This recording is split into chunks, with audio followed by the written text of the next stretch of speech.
शाहजहांपुर में मतदान आरंभ हो चुका है। शाहजहांपुर में प्रदेश सरकार के वित्त मंत्री सुरेश खन्ना ने दीवान जोगराज के डोरमान स्कूल के बूथ संख्या 300 पर अपना पहला वोट सुबह 7 बजे डालकर मतदान का शुभारंभ किया। इस दौरान उन्होंने कहा कि इस बार बीजेपी की बड़ी जीत होगी, जो पिछले सारे रिकॉर्ड टूटेंगे। मीडिया से बात करते हुए सुरेश खन्ना ने कहा कि शाहजहांपुर में चुनाव बीजेपी के पक्ष में एक तरफा है। इसी तरह पूरे देश में बीजेपी की आंधी चल रही है। इस बार हम पूरे देश में 400 पार करेंगे।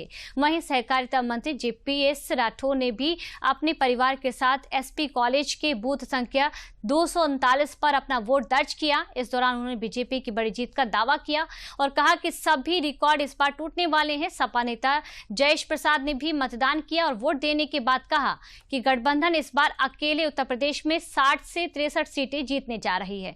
9 बजे तक शाहजहांपुर में करीब 12% मतदान हुआ है। चरण में जो रुझान देखने को मिला है जनता के मनोमस्तिष्क का, जिस प्रकार से जनता की आवाज आ रही है, उसके अनुसार बहुत बड़े पैमाने पर इस चौथे चरण में भी भारतीय जनता पार्टी और सहयोगी दल जीतेंगे। बार कहते आया है और मुंह की खाने पड़ी है, अपार जन समर्थन मिल रहा है। और आज आप देखिएगा शाहजहांपुर में हमारे प्रत्याशी लोकसभा के अरुण सागर और यहाँ उपचुनाव ददौल विधानसभा में अरविंद सिंह, सब वोट कमल के फूल पे आदरणीय प्रधानमंत्री नरेंद्र मोदी जी के लिए, उनके तीसरे कार्यकाल के लिए। और 10 वर्ष का जो कार्यकाल रहा है आदरणीय प्रधानमंत्री जी का, जो ट्रैक रिकॉर्ड रहा है, जो कार्य हुए हैं देश में, वो सबके सामने है। उसके आधार पर जनता का अपार समर्थन मिल रहा है। प्रचंड बहुमत से कमल का फूल खिलेगा। विपक्ष बिल्कुल हताश है और जो भी उसके दावे हैं बिल्कुल धूल में उड़ जाएंगे। आप देखिएगा ये चौथे चरण में ऐतिहासिक जीत हम लोगों को मिलती चली जा रही है और आने वाले समय में 400 पार का आंकड़ा भारतीय जनता पार्टी पार करेगी।